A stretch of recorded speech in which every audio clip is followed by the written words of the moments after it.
kebetulan di tahun ini, di tahun 2024, saya angkatan pertama, artinya ada tiga gelombang, ya, 59, 60, 61. Nah, di angkatan 59 ini kita 40 peserta, itu dari beberapa instansi, ada dari Kementerian Desa, ada Badan Pangan, ada BRIN, ada dari kepolisiannya sendiri, ada dari pemerintah provinsi dan pemerintah kabupaten, itu ada dari Kemenpora ada. Saya cari contoh yang di Polri aja lah ya, itu ETLE namanya, elektronik tilang itu dulu digagas PKN 1 angkatan tahun, saya lupa itu angkatannya ya, sebelum COVID nggak salah dia. Jadi dia bagaimana orang ditilang itu nggak usah pakai surat, gitu ya. Itu awalnya ya. Terus selanjutnya mungkin itu jangka panjangnya terus dikembangkan jadi kamera, Pak ya. Itu sebenarnya side effect sebenarnya ya, atau nurture effect saya sebutnya, bukan side tapi nurture. Jadi efek yang membuat semakin bagus gitu ya. Pemirsa, kembali lagi dalam podcast Presisi. Kita akan melanjutkan nih obrolan saya dengan Pak Giri dan Pak Indra, gitu ya Pak. Pak, tadi segmen sebelumnya Bapak udah mention kalau pelatihan ini itu pelatihan kolaboratif, begitu ya Pak? Tesnya seperti apa itu Pak? Ya seperti kalau kita mau masuk program-program tertentu lah ya. Kalau di perguruan tinggi kan ada seleksi mau masuk mahasiswa, ya akademik ya. Jadi disesuaikan untuk melihat atau memotret apakah calon peserta ini istilahnya bisa mengikuti pelatihan itu ya. Ya sama dengan kalau mau masuk perguruan tinggi ya. Ada standarisasi. Ada standarnya gitu ya. Jangan sampai nanti mahasiswa masuk kemudian di situ dia nggak bisa ngikutin, di tengah jalan dia DO. Sama dengan ini ya. Dilihat ya tentu ada syaratnya, misal syarat kepangkatan, jabatan, kemudian pangkat gitu ya. Nah ini seleksi administrasi ya, termasuk usia ya. Nah dari setelah itu kalau udah lulus administrasinya di seleksi secara substantif ya. Di dalamnya mungkin ada di tes ya terkait dengan kira-kira nanti selama pembelajaran mau belajar apa. Nah situ ada beberapa seleksi yang memotret yang bersangkutan siap apa enggak. Oke.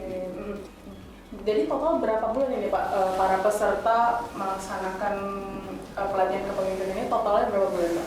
Kalau di total itu ya kurang lebih 3-4 bulan 3 ya. sampai 4 bulan. Justru sekarang itu yang apa istilahnya ya, yang banyak interaksinya itu pada saat online class. Jadi klasikalnya itu cuman 14 hari kalau PKN 1 ya. Online kelasnya itu 21 hari. Sisanya dia off campus, Pak. Jadi lebih banyak di instansinya sebenarnya. Jadi bila ada satu peserta pelatihan mengikuti program pelatihan kepemimpinan ini, sejatinya yang belajar bukan hanya satu orang. Tapi banyak ya. Taruhlah tim efektifnya misalnya di kantornya itu ya. Ketika dia melakukan perubahannya, itu dia melibatkan minimal 10 atau 20 lah ya, 20 orang. Bayangin, kalau dalam kelas ada 30 kali 20 sudah 600 sebenarnya belajar itu ya. Beda dengan sistem yang dulu yang sifatnya detached. Sekarang apa namanya ya? Kalau dulu detached, lawannya detached apa ya? Saya kok jadi blank ini ya. Lihat yang wawancara ya, ini saya jadi blank. Jadi agen perubahan juga. Iya, jadi semuanya terlibat lah ya. Terlibat ya Pak, nggak cuma sebagai pesertanya aja, cuman kita mengajak lebih universal. Stakeholder yang kita baik secara langsung maupun tidak langsung untuk ikut belajar. Gitu. Oke, begitu. Kalau itu dari Pak Giri, nah saya beralih nih ke Pak Indra. Ya, sebagai peserta terbaik angkatan 59 itu Pak. Aduh. Gimana Pak rasanya? Selamat dulu. Gimana Pak rasanya Pak? Jadi gini Pak, kalau dibilang terbaik tadi itu kan penilaian dari ini ya. Saya ini keunggulannya diberi kesempatan untuk langsung mengaplikasikan. Kalau tadi Pak Giri bilang kan ada salah satu penilaian terkait dengan terbaik lah atau apa itu adalah aplikasi daripada kepemimpinan tersebut. Nah, kebetulan saya jadi ketua angkatan di situ. Jadi saya udah langsung mengimplementasikan apa yang diajarkan itu, dibilang kepemimpinan kolaboratif, itu kan mengajak tim ini untuk memutuskan sesuatu. Nah, itu sudah langsung diberi kesempatan saya gitu kan. Mungkin ketika teman-teman yang tidak menjadi ketua angkatan ya masih ya menilainya menurut Pak dari lembaga mungkin ya perlu waktu lain yang untuk kita mengimplementasikan apa yang diajarkan itu. Gitu, Pak. Saya lihat dari sisi Pak Indra kalau misalnya ternyata sekolah ini cukup unik begitu Pak. Keluar dari kotak biasanya Bapak karena Bapak sekolah itu seperti ini gitu ya Pak. Dari Pak Girinya sendiri Pak, pelatihan ini sebenarnya ada nggak sih Pak contoh kesuksesannya, maksudnya dari serangkaian metode belajarnya begitu Pak, kesuksesan yang udah pernah ada contoh nyatanya itu apa Pak? Program-program yang dibawa oleh para pesertanya gitu Pak. Saya cari contoh yang di Polri aja lah ya, itu ETLE namanya, elektronik tilang itu dulu digagas PKN 1 angkatan tahun, saya lupa itu angkatannya ya, sebelum COVID nggak salah dia. Jadi dia bagaimana orang ditilang itu nggak usah pakai surat gitu ya. Itu awalnya ya. Terus akhirnya mungkin itu jangka menengah, jangka panjangnya terus dikembangkan jadi kamera Pak ya. Termasuk misalnya lagi pendaftaran kendaraan baru ya. Itu terpusat sudah ya. Itu gagasannya dulu dari di pelatihan kepemimpinan nasional. Jadi itu sebenarnya side effect sebenarnya atau nurture effect, saya sebutnya bukan side tapi nurture, jadi efek yang membuat semakin bagus gitu ya. Tapi kan instructional goals-nya adalah membangun kepemimpinan kolaboratif, tapi jejaring itu adalah sebuah nurture effect-nya ya. Sama dengan kita membangun meja ini ya.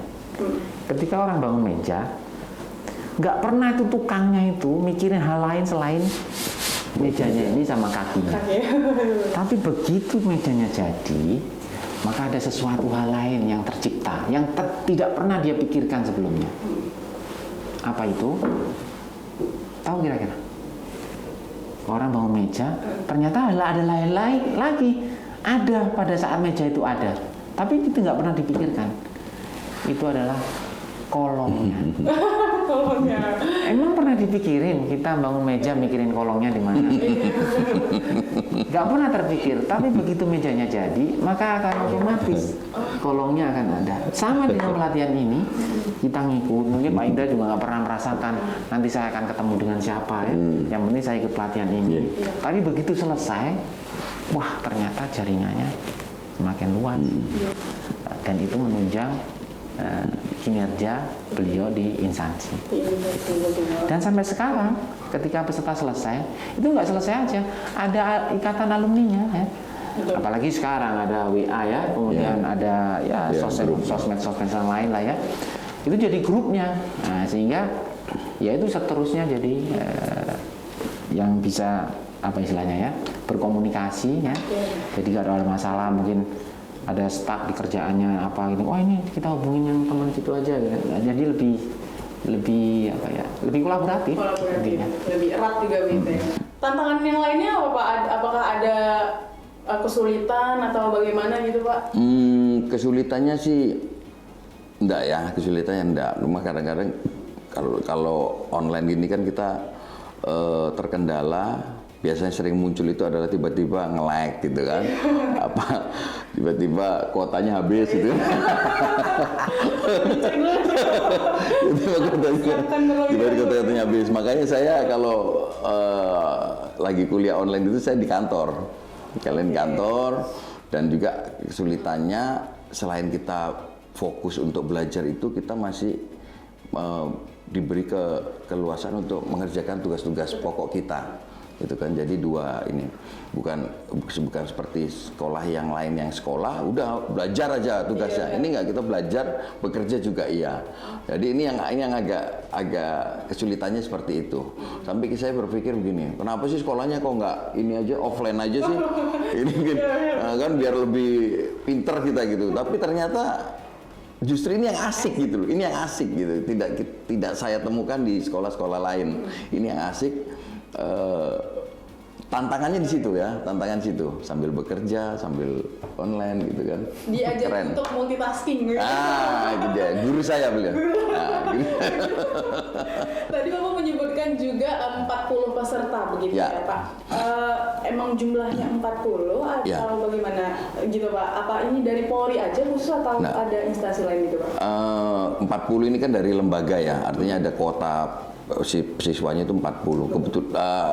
Kebetulan di tahun ini, di tahun 2024, saya angkatan pertama, artinya ada tiga gelombang, ya, 59, 60, 61.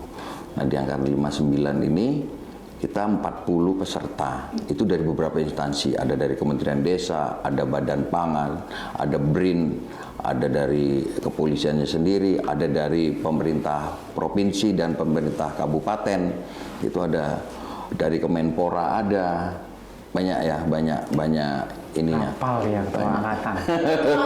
Ngurusin terus Mbak.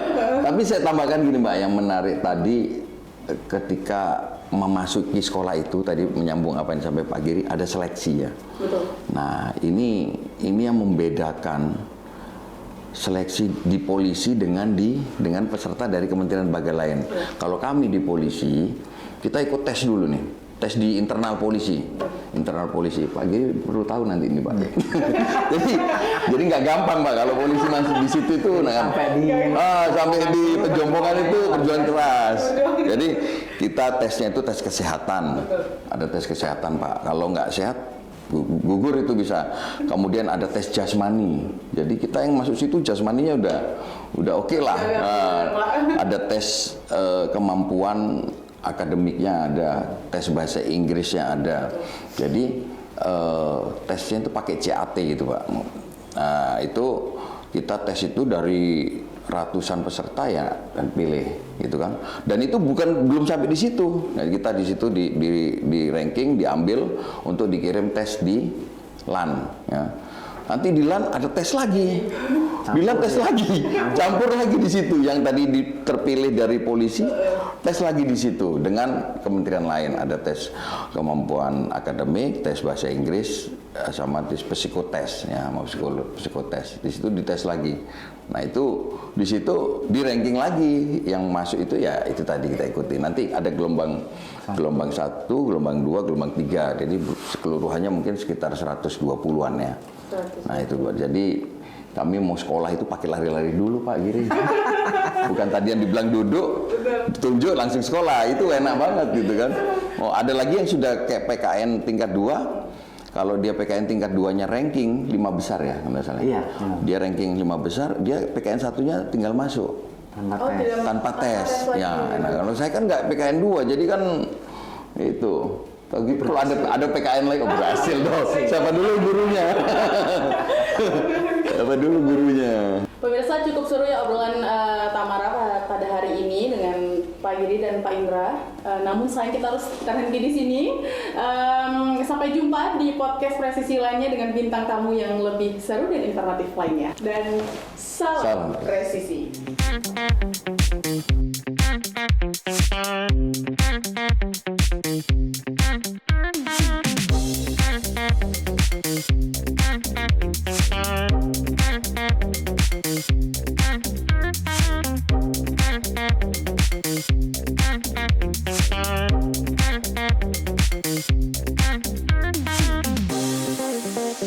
Thank you.